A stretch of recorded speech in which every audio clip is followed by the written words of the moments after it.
구약 성경 예레미야 33장 1절에서 10절 말씀을 오늘 나누겠습니다. 같이 읽겠습니다. 시작. 예레미야가 아직 시위대 뜰에 갇혀 있을 때에 여호와의 말씀이 그에게 두 번째로 임하니라. 이르시되 이를 행하시는 여호와, 그것을 만들며 성취하시는 여호와, 그의 이름을 여호와라 하는 이가 이와 같이 이르시도다. 너는 내게 부르짖으라. 내가 내게 응답하겠고 내가 알지 못하는 크고 은밀한 일을 내게 보이리라.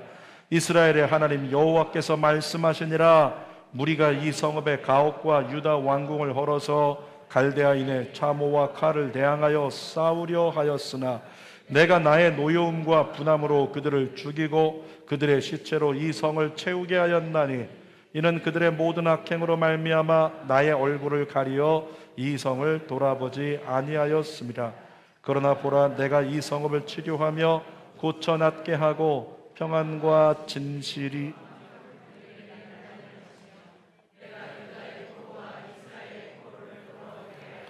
그들을 처음과 같이 세울 것이며 내가 그들을 내게 범한 그 모든 죄악에서 정하게 하며 그들이 내게 범하며 행한 모든 죄악을 사할 것이라. 나의 기쁜 이름이 될 것이며 찬송과 영광이 될 것이요 그들은 내가 이 백성에게 베푼 모든 복을 들을 것이요 내가 이 성읍에 베푼 모든 복과 모든 평안으로 말미암아 두려워하며 떨리라. 여호와께서 이와 같이 말씀하시니라. 너희가 가르쳐 말하기를 황폐하여 사람도 없고 짐승도 없다 하던 여기 곧 황폐하여 사람도 없고 주민도 없고 짐승도 없던 유다 성읍들과 예루살렘 거리에서 즐거워하는 소리, 기뻐하는 소리, 신랑의 소리, 신부의 소리와 및 만군의 여호와께 감사하라. 여호와는 선하시니 그 인자하심이 영원하다 하는 소리와 성전에 여호와의 성전에 감사제를 드리는 자들의 소리가 다시 들리리니 이는 내가 이 땅에 포로를 돌려보내어 지난 날처럼 되게 할 것임이라.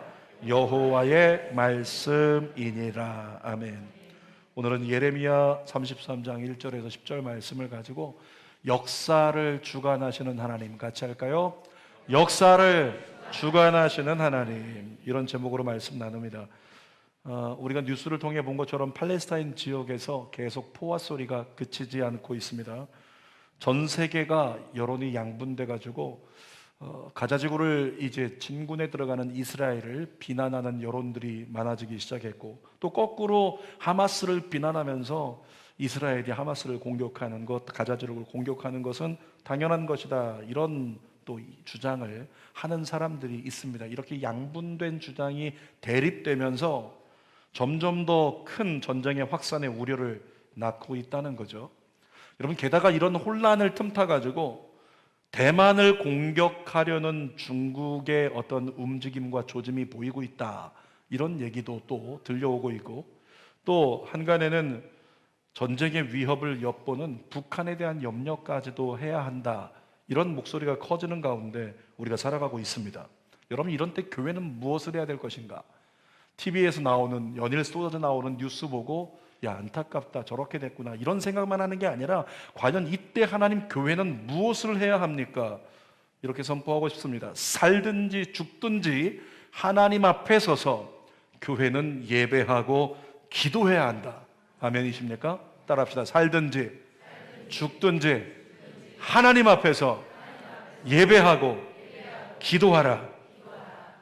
성경으로 보나 인류 역사로 보나 역사의 주관자는 하나님이시라는 것을 부인할 수가 없어요. 근데 그것을 한마디로 함축해서 오늘 2절에 보니까 이렇게 얘기를 합니다. 읽어봅시다. 이를 행하시는 여호와, 그것을 만들며 성취하시는 여호와. 그 일에다가 뭘 얘기할 수 있냐면 역사를 얘기할 수 있어요. 역사를 이루어 가시는 여호와, 그 역사를 만들고 역사를 예정하신 대로 성취해 가시는 여호와. 그러니까 역사의 주관자는 하나님이시라는 거죠. 근데 역사의 주관자이신 하나님이 오늘 하나님 백성된 저와 여러분들에게 뭐라고 말씀하시냐면 3절 말씀에 이렇게 선포하고 계세요. 읽습니다. 너는 내게 부르짖으라. 내가 내게 응답하겠고 내가 알지 못하는 크고 은밀한 일을 내게 보이리라. 여러분, 하나님께서 뭐라고 말씀하고 계신 거예요? 하나님의 백성으로 택함 받은 민족에게 너는 부르짖어라, 가만히 있지 말고 부르짖어라, 입을 크게 열어 부르짖어라, 이렇게 말씀하고 계세요. 기도하라고 말씀하고 계시는 거예요. 왜 그렇게 하나님은 부르짖으라고, 왜 그렇게 하나님은 기도하라고 말씀하시는 걸까요? 우리 하나님이 역사하심에 대해서 하나님이 계획하신 프로세서가 있어서 그래요. 우리 하나님의 계획은 뭐냐면, 하나님의 뜻을 이루기를 원하시는데 그 뜻을 펼치기 전에 자기 백성으로 하여금 기도하게 하시고, 그 백성이 기도할 때 기도에 대한 응답으로 그 일을 행하시는 하나님. 아멘이십니까? 그러니까 하나님이 내가 너희를 위해 역사하기를 원하는 모든 것을 다 예비하고 있으니 그건 너희가 알지 못하는 크고 은밀한 일일 거야. 엄청난 비밀이 될 거야. 전혀 상상하지 못한 일이 될 거다. 너희 가정에 일어나는 나의 일이. 근데 그것을 이루기 위해서 하나님 뭐라고요? 네가 부르짖어라, 네가 기도해라, 그 응답으로 내가 너에게 이 모든 일을 베풀리라, 이렇게 말씀하시는 거죠. 제가 예전에 기도원에 가서 성령 대망이라는 것을 예배를 드리는데, 성도들 이렇게 안수기도 하던 중에 한 권사님 머리에 손을 얹고 기도하는데 제 입에서 방언의 통역을 하나님께서 허락하셨어요. 그때 지금도 너무 생생하게 기억합니다. 그분에게 기도하는데 하나님 이렇게 말씀하셨어요. 사랑하는 딸아, 내가 너를 위해 일하고 싶다. 나로 하여금 너를 위해 일하게 하라. 뭐라고요? 내가 너를 위해 일하고 싶다. 그 의지를 가지신 하나님께서 그분에게 나로 하여금 너를 위해 일하게 하라. 그러니까 지금 뭐 하라고 말씀하시는 거예요? 너 빨리 기도해. 내가 너를 위해 일할 수 있도록 너 기도하라, 이렇게 말씀하고 계신 거죠. 따라합시다. 내가 기도할 때 주님이 일하신다. 아멘이신가요? 동의하시나요? 다시 한번, 내가 기도할 때 주님이 일하신다. 여러분, 오늘 임명받은 2024년도 기관 부서장들이 사역을 잘 감당할 수 있는 가장 좋은 방법이 뭘까요? 재능을 가지고 여러 가지 많은 좋은 사람들 모아서 그 사역을 잘 봉사를 이루어가는 거, 그게 아니에요. 우리가 한다고 해서 뭐 얼마나 잘하겠습니까? 기관 부서장들이 사역을 제일 잘할 수 있는 방법, 공동체를 건강하게 할 수 있는 방법은 기도입니다. 기도한다면 주님이 역사하실 줄 믿습니다. 여러분, 우리가 열심히 기도하면 회복이 일어납니다. 우리가 열심히 기도하면 부흥이 일어나요. 우리가 열심히 기도하면 새 일이 일어납니다. 대한민국의 아름다운 미래를 원한다면 무엇이 최선일까요? 하나님 앞에 엎드려 기도하는 것이 최선입니다. 교회가 기도를 쉬지 않으면 하나님은 가장 아름다운 역사를 우리 후손들에게 남겨주실 거라고 믿습니다. 그래서 하나님 앞에 교회는 엎드려 기도하는 거예요. 자, 하나님의 역사의 주관자이신 그 하나님의 역사에 이런 역사들이 있습니다. 세 가지 나눌 텐데, 첫 번째로는 우리 하나님의 심판하시는 역사가 있어요. 5절 중반절 읽어보겠습니다. 내가 나의 노여움과 분함으로 그들을 죽이고 그들의 시체로 이 성을 채우게 하였나니 이는 그들의 모든 악행으로 말미암아 나의 얼굴을 가리어 이 성을 돌보지 아니하였음이라. 이스라엘 백성들의 악행으로 말미암아 하나님 뭐 하셨대요? 하나님의 얼굴을 가리셨대요. 여러분, 그리스도인에게 있어서 하나님의 얼굴이 가려지면 그건 심판입니다. 이 땅에 지금도 밖에 나가면 날씨가 조금씩 쌀쌀해졌는데 아무리 추워도 하늘에 뭐가 뜨면, 태양이 뜨면 따뜻하잖아요. 아무리 땅에 있는 게 모두 습기가 가득하고 젖어 있어도 무엇이 뜨면, 태양이 뜨면 그 모든 것이 말라버리고, 곰팡이가 피어 있어도 태양이 비추면 곰팡이가 사라지게 되어 있는 거예요. 그러니까 태양만 비추면 이 지구라고 하는 생태계는요 살아날 수 있다는 거죠. 그러나 태양이 비치지 않으면 식물도 죽는 것처럼 모든 생태계가 위협을 받는 거예요. 하나님의 얼굴이 그렇습니다. 하나님의 얼굴이 비춰지면 그건 사는 거예요. 그런데 하나님의 얼굴이 비춰지지 않는다는 건 죽음을 얘기하고 있는 겁니다. 하마스가 이스라엘 본토를 공격했어요. 처음에 공격할 때 뉴스를 보니까 2,500발 이상의 미사일을 쏘아댔대요. 근데 이스라엘에서는 뭘 가지고 있냐면 아이언돔이라고 해서 보호체계, 보호방어체계를 가지고 있단 말이죠. 아이언돔이 말 그대로 이 돔 형태로 이스라엘 전체를 안전하게 지키는 걸 얘기해요.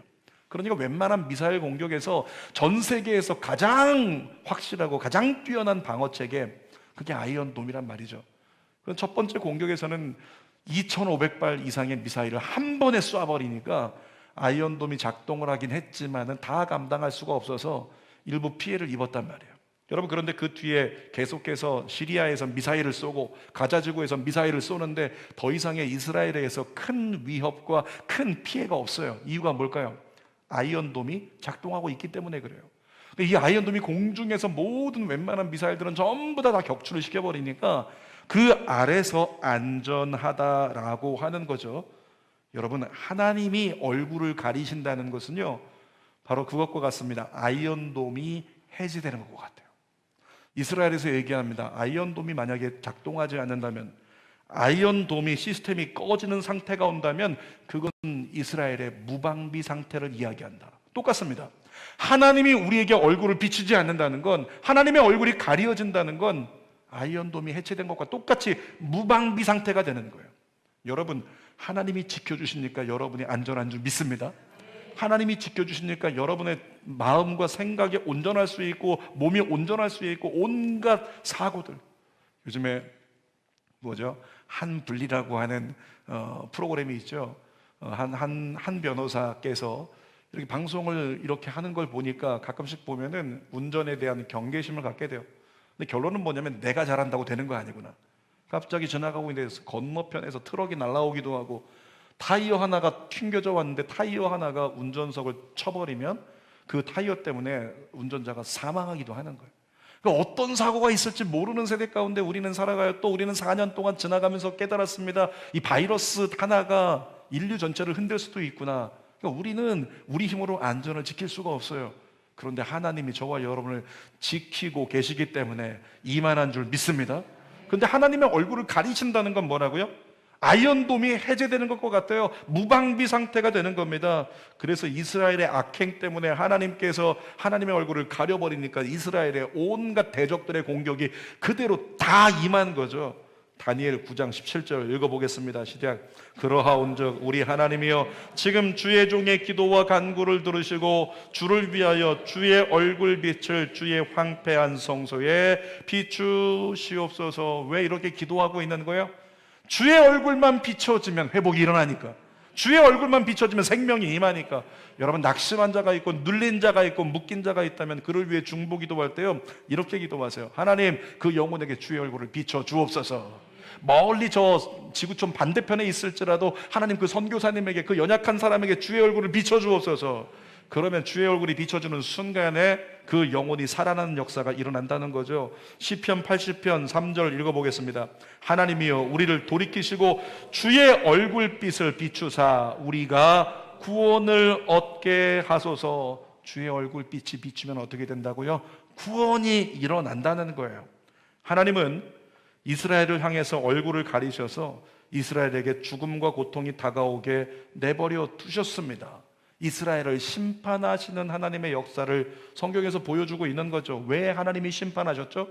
우리가 읽었던 5절 말씀에서 이스라엘이 악행했기 때문에, 하나님 앞에 순종하지 않고 하나님을 신뢰하지 않고 우상을 섬기고 하나님이 원치 않은 모든 죄악을 범하니까 하나님의 얼굴을 가려버리는 거예요. 그러니까 이겨낼 힘이 없는 거예요. 면역체계가 작동하지 않는 거죠.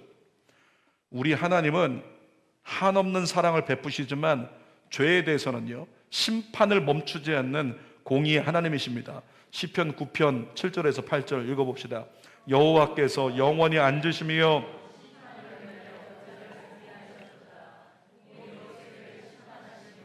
정직으로 만민에게 판결을 내리시도다. 뭐라고요? 하나님이 뭘 준비하셨대요? 심판을 준비하셨대요. 우리 하나님은 공의 하나님이기 때문에 늘 심판을 준비하고 계시는 거예요. 그리고 공의를 따라서 세계를, 모든 사람을 심판하신다, 이렇게 말씀하고 있는 거죠. 그러므로 하나님 앞에 여러분, 정직하기 위해 노력하고 정결하기 위해 노력하는 우리 모두가 되십시다. 이스라엘 백성들이 자기 백성임에도 불구하고 심판할 때는 인정 없이 그렇게 무섭게 심판하시는 하나님의 목적이 뭘까요? 여러분들이 자녀를 양육할 때 모습을 보면 알 수 있지 않습니까? 자녀가 정말 조금 잘못하면 너 그러면 안 돼, 이 정도로 훈육하고 끝나요. 근데 자녀가 정말로 큰 잘못을 했다면, 제가 어렴풋하게 기억이 있는데요, 어렸을 때 이 미닫이 장롱이었는데 장롱 안에는 그 서랍이 있고 거기에 어머니 지갑이 있다는 걸 알았어요. 1부 때는 기억이 안 났는데 2부 때는 기억이 나네요. 거기서 제가 슬쩍 꺼내가지고 뭐 먹고 싶은 거 있다고 한 번 이렇게 꺼낸 적이 있어요. 그 당시에 돈으로 몇백 원이 됐는지 몇천 원이 됐는지 모르겠어요. 근데 그거 꺼냈던 거 나중에 어머니가 모를 줄 알았는데 세상에 어머니가 알고 계시고 저를 추궁하기 시작하는데 거기에 추궁에 대해서 견디지 못하여 이실직고 하고 말았습니다. 엄마, 내가 가져갔어 하는 순간 하늘이 번쩍했어요.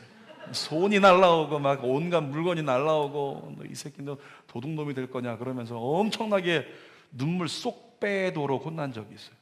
여러분, 그때 저는 저희 어머니가 친어머니가 아닌 줄 알았어요. 얼마나 무섭게 저를, 아니 그렇다고 해서 좀 말로 하지, 얘기하면 될 것을 너무 무섭게 하니까. 근데 어머니께서 왜 그렇게 무섭게 했을까요? 정신 차리고 돌아서게 하기 위해서. 바늘도둑이 소도둑 된다고 정신 차리고 돌아서기 위해서 혹독하게 때로는 매를 드는 거죠. 우리 하나님이 이스라엘을 심판하기 위해 징계와 심판의 회초리를 드신 이유가 그거예요. 정신 차리고 돌아서게 하기 위해서. 에스겔 30장 19절 읽어보겠습니다. 이같이 내가 애굽을 심판하리니 내가 여호와인 줄을 그들이 알리라. 이스라엘뿐만 아니라 애굽들도 그들을 칠 때 그 심판 때문에 결국에는 하나님이 누구신지를 깨닫게 되니까 자기 백성이야 더 할 나위 없이 마찬가지 역사라는 거죠. 자, 두 번째 우리 하나님의 역사는 심판의 역사에 이어서 우리 하나님은 구원의 역사를 이루신 분이라고 당신 스스로 증언하고 계십니다. 6절 읽어보겠습니다. 시작. 그러나, 잠깐만요, 그러나가 왜 나왔을까요? 나는 너희의 모든 악행에 대하여 반드시 심판하리라. 그 다음에 뭐라고요? 그러나 내 마음을 좀 알라 말씀하시는 거 읽어보겠습니다. 보라, 내가 이 성읍을 치료하며 고쳐 낫게 하고 평안과 진실이 풍성함을 그들에게 나타낼 것이며 내가 유다의 포로와 이스라엘의 포로를 돌아오게 하여 그들을 처음과 같이 세울 것이며. 뭐라고 말씀하세요? 한마디로 하면 하나님이 치료하시겠대요. 고치시겠답니다. 회복시키시겠답니다. 저주에서, 심판에서 건져주신다는 거예요. 여러분, 하나님이 그렇게 건져주실 거면 왜 굳이 그렇게 힘들게 심판과 징계를 허락하셨을까? 우리 또 의구심을 가지고 반문할 수 있잖아요. 무엇 때문에 그렇습니까? 인간의 한계성 때문에 그래요. 인간의 한계성이 뭘까요?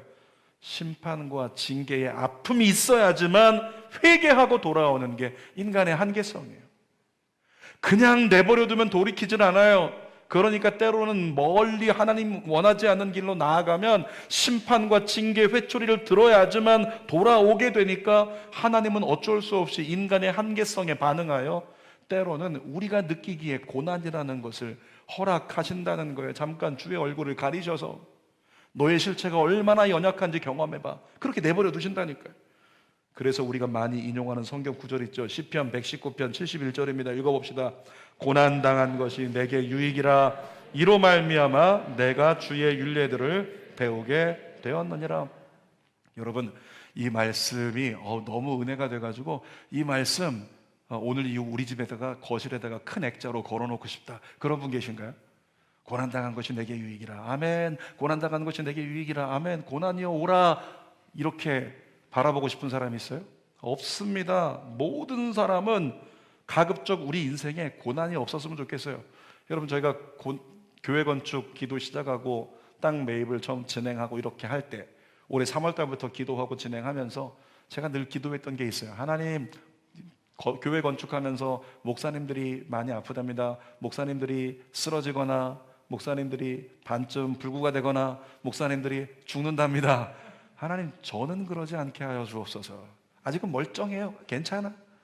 그래서 또 기도합니다. 하나님, 교회 건축하면서 많이 힘들고 어렵고 그렇게 고통스럽다고 하는데 주는 교회는 하나님 이렇게 하여 주옵소서. 착착착. 주는 교회는 착착착. 알아서 착착착 되는 거예요. 순서를 따라 되고 고민 없이 되고 번민 없이 되고 그냥 되는 거예요. 그런 은혜가 있게 하여 주옵소서. 근데 해보니까 그렇게 안 돼요. 때로는 정말 아직 뭐 죽을 것 같지는 않지만 이런 감정은 있더라고요. 미칠 것 같은 감정은 있더라고요. 미칠 것 같은 감정. 야, 이거 어떡할 거야? 진짜 어떡할 거야 진짜. 이런 생각. 그러면서 역시 교회가 세워진다라고 하는 것은 많은 기도가 필요하고 많은 희생의 무릎이 필요하구나, 이걸 깨닫게 되더라는 거죠. 여러분, 우리 인생에 고난이 없으면 좋겠지만 때때로 징계와 심판의 역사로 말미암아 고난이 다가올 때가 있어요. 이유가 뭘까요? 우리를 깨닫게 하기 위하여 그렇게 그런 고난이 다가올 수 있다는 거예요. 우리를 깨닫게 하기 위해 깨닫지 못하니까 심판과 징계가 다가오기도 한다는 거죠. 전용대라고 하는 가수가 있었는데요. 전용대라고 하는 가수, 우리 주는교회도 가수가 있죠. 전용대라고 하는 가수가 이렇게 세상 가수로 살면서 인기를 누리고 또 재정의 축복을 누리고 쾌락을 즐기고 주님과 상관없는 마음껏 자기 삶을 살았어요. 주일에도 그냥 나가서 행사 뛰고 뭐 다니면 그냥 돈을 많이 버니까 교회 갈 이유가 없어요. 이 주일에는 정말 연예인들은 가장 바쁜 날이잖아요. 그 가수로서 그렇게 막 사는데 주님은 계속 콜링하셨어요. 돌아오라, 돌아오라, 돌아오라. 그런데 돌이키지 않으니까 무엇이 다가왔을까요? 어느 날 하나님의 징계와 심판이 다가온 거예요. 교통사고를 당했는데 교통사고로 하반신 마비가 돼버렸어요. 그래서 더 이상은 이제 그냥 걸어 다닐 수 없고 휠체어를 타야 되고, 나중에 회복해서는 그냥 이렇게 목발 짚고 걸어 다니지만 아무튼 그냥 완전히 망가져버린 인생이 되어버린 거죠. 더 이상 희망 갖고 살아갈 수 없어서 자기 삶을 비관하고 그렇게 아파하고 힘들어하고 어려워하고 낙심하고 있을 때 어떤 분이 말씀해 주신 거죠. 하나님이 널 여전히 사랑하신다.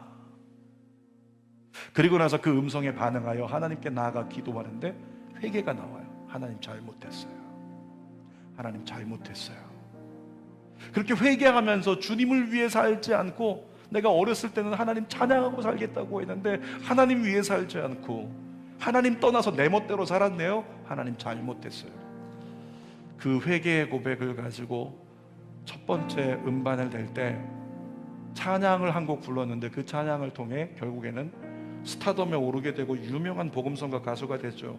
그 찬양이 이 찬양입니다. 같이 한번 1절 불러볼까요? 세상에서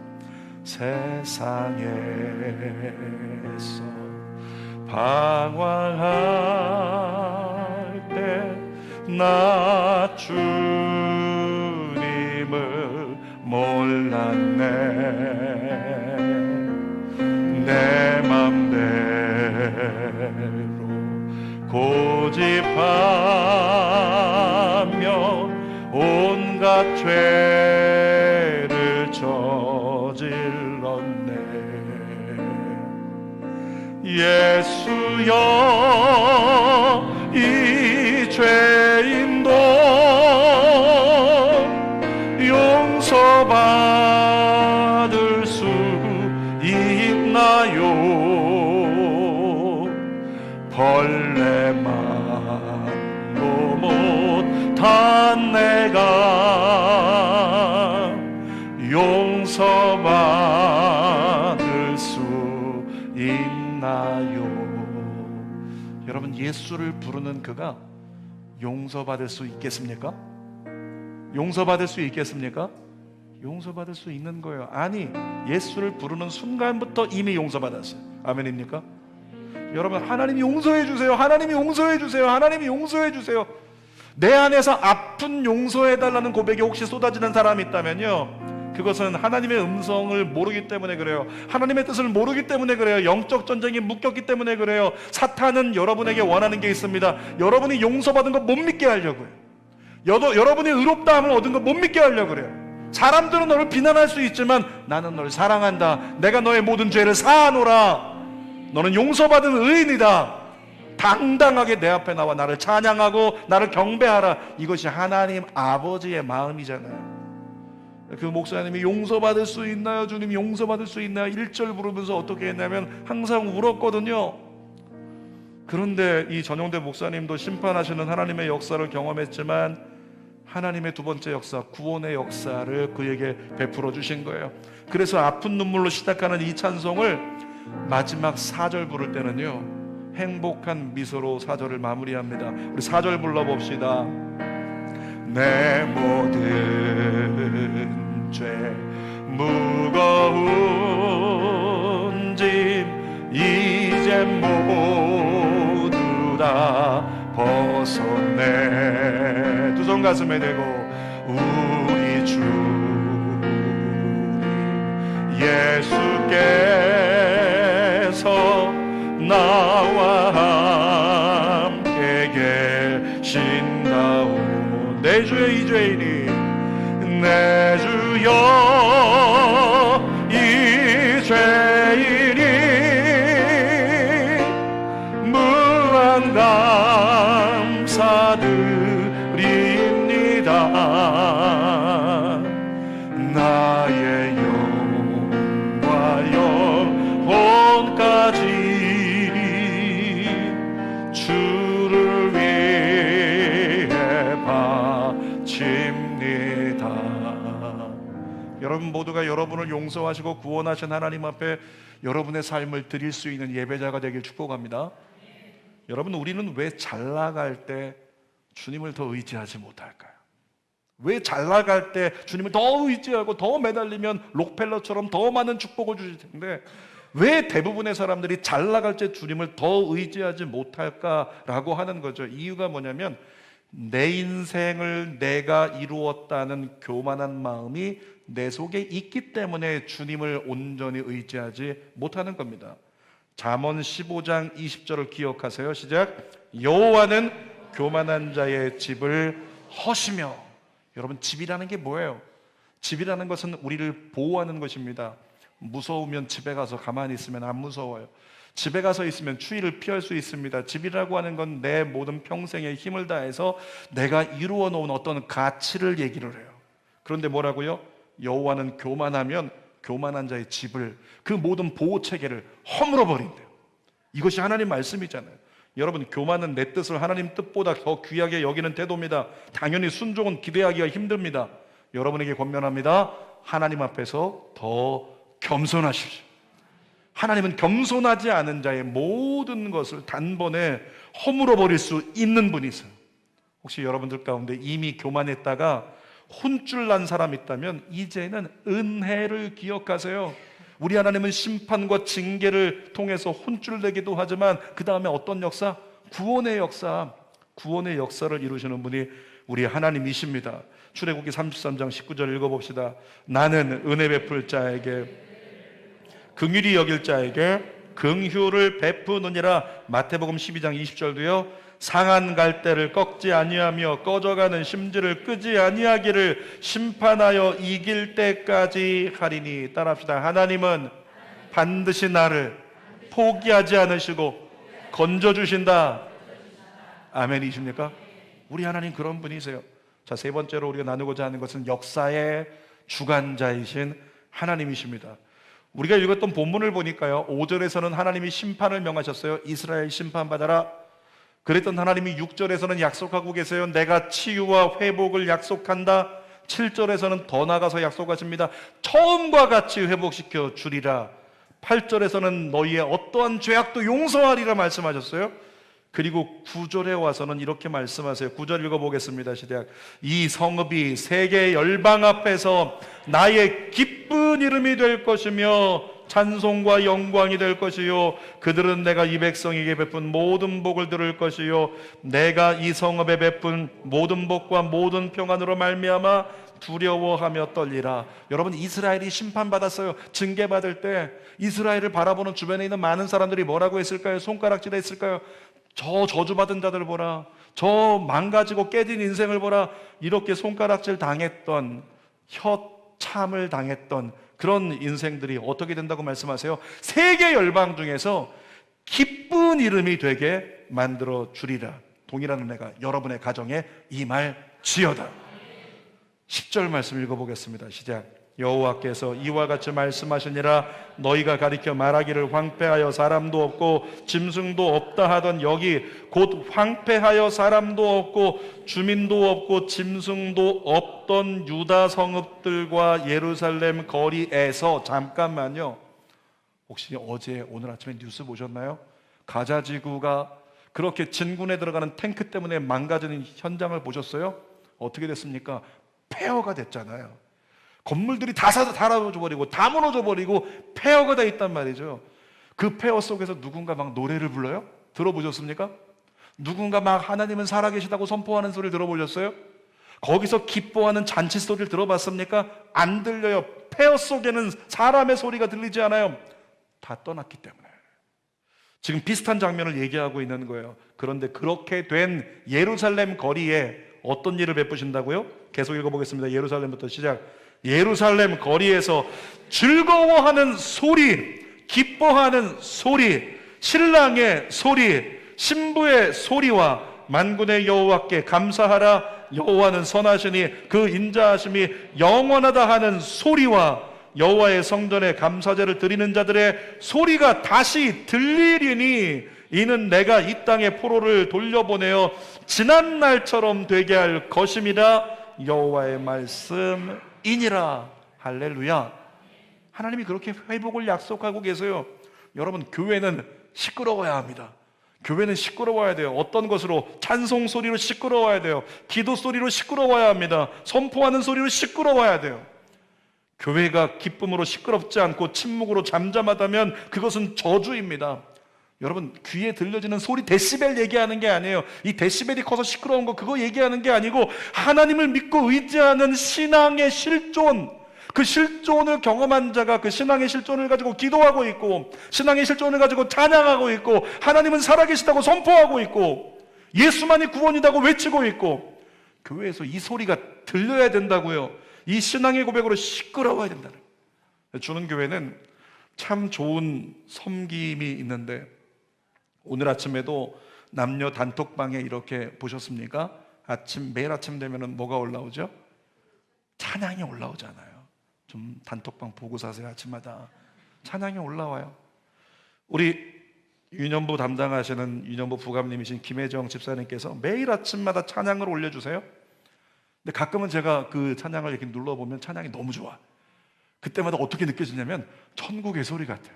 아침부터 평안이 있고 아침부터 위로가 있고 아침부터 은혜가 있는 그 찬송을 들으면 너무너무 좋더라는 거죠. 소리가 살아있는 교회로, 주는 교회를 섬기고 있는 김혜정 집사님 감사합니다. 여러분, 아침마다 올라오는 찬양이 은혜 되세요? 그러면 김혜정 집사님 맛있는 거 사주세요. 다이어트 하고 있으니까 딴 거 말고 고단백질 한우 사주세요. 열심히 섬기는 것 때문에 은혜 받고 있다. 여러분, 이스라엘은 하나님께 심판받은 뒤에 잃어버린 게 있어요. 소리를 잃어버렸대요. 소리를.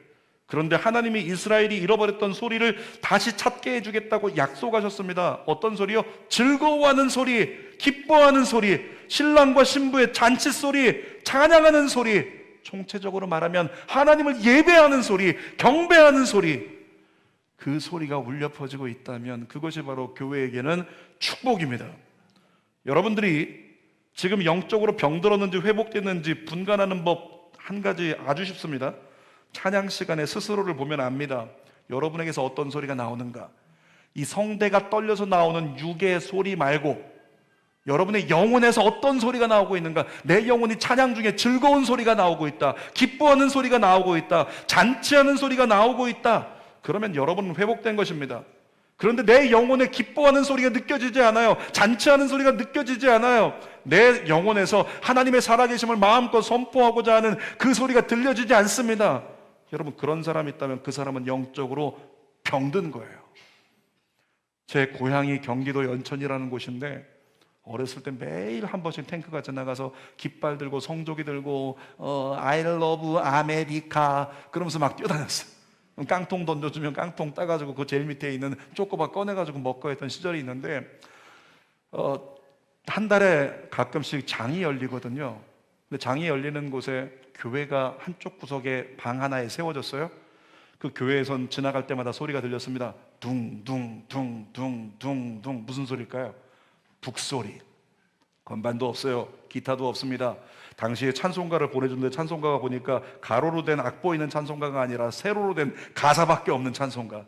앞에는 전지에다가 가사만 써놨어요. 노래를 모르는 사람들이, 예수도 잘 모르는 사람들이 모여가지고 그 노래를, 찬양을 부르는데 어떻게 부를까요?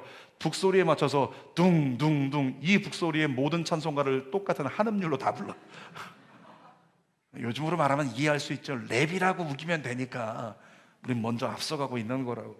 아무튼 그렇게 찬송을 부르는데 음치였습니다, 박치였습니다, 고음 불가였고 음악성은 빵점이었어요. 근데 제가 어렸을 때 들었던 그 기억에 의하면 그 찬송에는 힘이 있었어요. 그 찬송에는 힘이 있었고 그 소리가 부흥의 전조가 됐고 회복과 구원의 잔치 소리가 되었다는 거죠. 그 놀라운 영적 회복의 소리가, 부흥의 소리가, 생명의 소리가 여러분 가정과 여러분이 섬기는 공동체 위에 넘치게 되기를, 여러분 영혼에 가득하게 되기를 주님의 이름으로 축복합니다. 설교 결론입니다. 오늘 제목이 뭐였어요? 역사를 주관하시는 하나님. 2절 다시 한번 읽어볼까요? 시작. 일을 행하시는 여호와, 그것을 만들며 성취하시는 여호와. 우리 하나님 어떤 분이시라고요? 모든 역사를 주관하시고 역사를 운행하신다는 거예요. 그 하나님께 여러분 최선이 뭐라고요? 기도하라고요. 3절 말씀 2절에 이어서 읽어보겠습니다. 그의 이름을 여호와라 하는 이가 이와 같이 이르시되 너는 내게 부르짖으라. 내가 내게 응답하겠고 내가 알지 못하는 크고 은밀한 일을 내게 보이리라. 주님이 말씀하세요. 기도하는 자에게는 비밀을 보이리라. 여러분 모든 삶이 기도를 쉬지 않아 문제를 이길 만한 크고 비밀한 일을 보게 되기를 축복합니다. 어둠을 이길 만한 하나님의 비밀을 알게 되기를 바랍니다.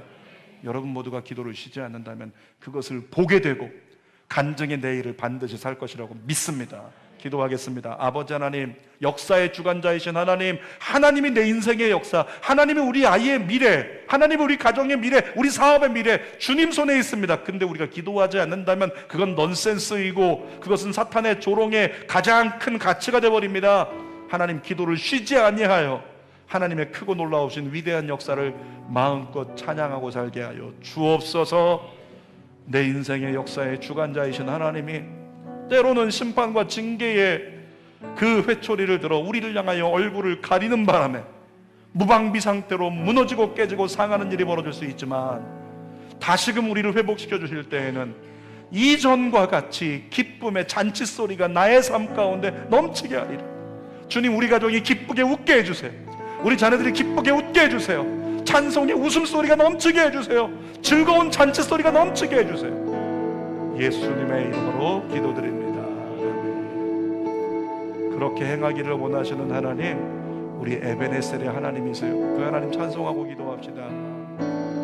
감사하신 하나님, 에베네셀 하나님, 영혼의 소리로 살아계신 하나님,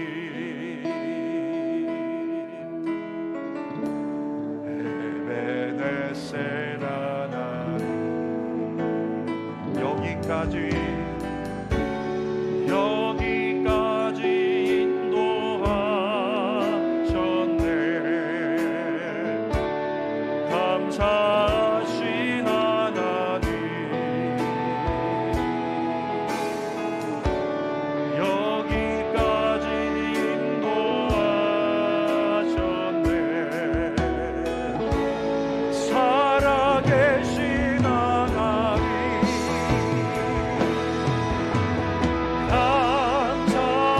감사하신 하나님, 에베네셀 하나님, 에베네셀 하나님,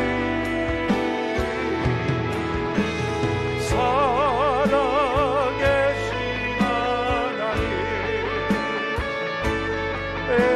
에베네셀 하나. 장래에도 인도하실 줄 믿습니다. 선포합시다. 장래에도 인도하시리. 감사하신 하나님, 믿음으로 선포하세요. 장래에도 인도하. 큰 목소리로 살아계신 하나님, 손 들고 찬양합시다. 감사하신 하나님, 에베네셀